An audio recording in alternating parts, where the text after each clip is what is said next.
శ్రీగంధం టేకు తోటలని మనం బాగా అభివృద్ధి చేయాలి. అది అది ఏ విధంగా అంటే దానికి ప్రూనింగ్ చేయకూడదు అనమాట. ప్రూనింగ్ అంటే మనం ఏంటంటే ప్రూనింగ్ చేయకుండా ఉండి అట్లా బాగా పెంచితే ఒక్కొక్క చెట్టు నుంచి ₹1,00,000 దాకా మనకు ఇన్కమ్ వస్తుంది. ఇప్పుడు మామిడి, దానిమ్మ, మునగ, మల్బరీ తోటల్లో పంటల కోతలు పూర్తయ్యాక కొమ్మ కత్తిరింపులు చేస్తుంటాం.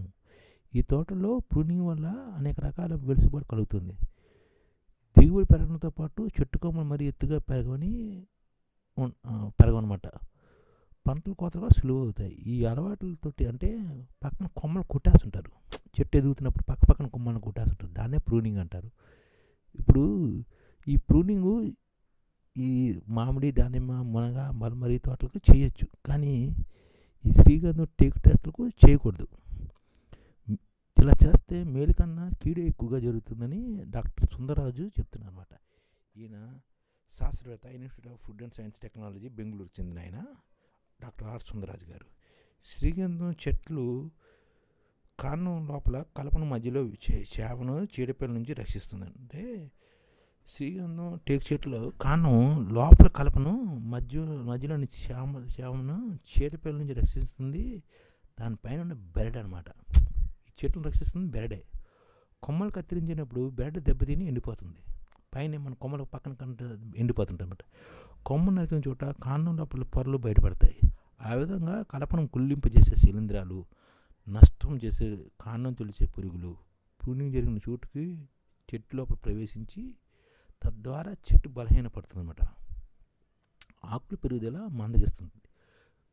కాయలు రాలిపోతాయి. ప్రూనింగ్ కాయలు కొమ్మల సహజ పెరుగుదలను దెబ్బతీస్తాయి అన్నమాట. ఈ ప్రూనింగ్ వల్ల కొమ్మలు సహజ పెరుగుదలను దెబ్బతింటాయి. చెట్టు సమతుల్యత దెబ్బతిని గాలి వల్ల నష్టం కలుగుతుంది. చాలా సందర్భాల్లో కలప జీవక్షీణతకు గురిచేసి సూక్ష్మరాశిని అరికట్టే రక్షక పదార్థాలు మెటబాలిటీస్ లేదా ఎక్స్ట్రా క్లిప్స్ చెట్టు కాండం లోపల పొరల్లో ఉండబట్టే టేకు కలపకు ఈ గట్టితనం వచ్చింది. సూక్ష్మరాశిని అరికట్టే రక్షక పదార్థాలు చెట్టు కాండం లోపల పొరల్లో ఉండడం వల్ల ఈ చెట్టు కలప అంత గట్టిగా ఉంటుందన్నమాట. ప్రూనింగ్ చేసిన చెట్లకు ఈ పదార్థం లోపిస్తే ఆ చెట్టు కలప మల్లిక చాలా కాలం తర్వాత తగ్గిపోతుంటుంది అన్నమాట. ఇంటర్నేషనల్ బయోడైవర్సిటీ అండ్ బయోడిగ్రేషన్ జర్నల్ ప్రచురించిన వ్యాసం ప్రకారం శ్రీగంధం చెట్టుకు ప్రూనింగ్ చేస్తే ఎత్తు పెరగచ్చు, కానీ కాండం చుట్టుకొలత పెరగదు. చెట్టు పైకి ఎదిగిపోతుంది, కానీ కాండం చుట్టుకొలత పెరగదన్నమాట. ఈ ప్రూనింగ్ గాయాల వల్ల సురులు ఏర్పడడం వల్ల చెక్కు అందం పాడవుతుంది. ఈ చెక్క అందం కూడా దీనివల్ల పాడవుతుంది అన్నమాట.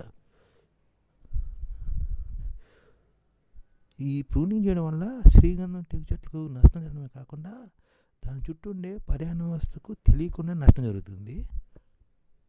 ప్రూనింగ్ చేసిన చెట్లకు ఆ గాయాలపై బొరాక్సిడ్ పేస్ట్ను పూసి వంటి శిలీంధ్ర నాశనం చేయడానికి పూస్తుంటారు. అయితే ఇది పూర్తిగా రక్షణ ఇస్తుందని చెప్పలేం. రసాయన ప్రతికూల ప్రభావాలు శ్రీగంధం చెట్టుపై చాలా ఉంటుంది. ఎవరో చెప్పిన మాటలు విని శ్రీగంధం టేకు చెట్లకు ప్రూనింగ్ చేయకూడదు. చెట్టుకు సహజంగా పెరగనిస్తూ ప్రకృతి సేద్య పద్ధతులను అనుసరించాలని ఈయన చెప్తున్నారనమాట. ఈయన 15 సంవత్సరాల్లో పెంచిన 3 చెట్ల మీద పరిశోధన చేశారనమాట. తక్కువ ప్రూనింగ్ వల్ల 2 చెట్లు బాగానే ఉన్నాయి. 3వ చెట్టుకు అతిగా ప్రూనింగ్ చేయడం వల్ల కోలుకోలేని దెబ్బతిన్నమాట. ఈ హార్డ్వుడ్, ఈ చెట్లకు చేవ ఉంటుంది, హార్డ్వుడ్ పరీక్షిస్తే మొదటి 2 చెట్లు కాండంతో చెట్ల పోలిస్తే హార్డ్వుడ్ అవి 2 బాగానే ఉన్నాయి. ప్రూనింగ్ ఎక్కువగా చేసింది, దాని చెట్టుకి తగ్గానమాట. బలహీనంగా 3వ చెట్టులో అసలు తక్కువగా ఉందన్నమాట. చెట్టు మీకోసమో నా కోసమో చేవ తేరదు, తన బలం కొద్దీ చేవ తీరుతుంది. అంటే మనం నాటేమని అవి ఎక్కువ బలంగా పెరగవు, దానికి ఉన్న బలాన్ని బట్టి అది బలంగా ఉంటుంది. కాబట్టి ఏ చెట్టు నాణ్యమైన దాని చేవ పరిమాణం అది అంత ఆరోగ్యంగా పెరుగుతుంది, దానిపై ఆధారపడి ఉంటుంది. నా అనుభవం ప్రకారం 15 సంవత్సరాలు ఆరోగ్యంగా పెరిగిన చందనం చెట్టు కనీసం 10 కిలోల చేవ ఉంటుంది.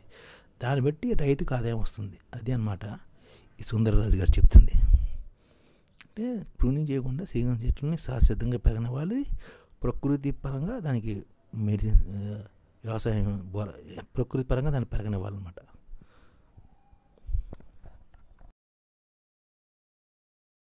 ఈ ఛానల్ ముఖ్య ఉద్దేశం ఏంటంటే మన తెలుగు రాష్ట్రాల్లో 1 కోటి మందికి సంఘటిత రంగాల్లో ఏ విధంగా ఉద్యోగాలు ఇవ్వవచ్చు, కనీస నెల జీతం 30,000 వరకు ఏ విధంగా ఇవ్వవచ్చు, ఏ విధంగా చేస్తే ఉద్యోగాలు సృష్టించబడతాయో వివరిస్తూ ఈ ఛానల్లో వీడియోలు వస్తాయి.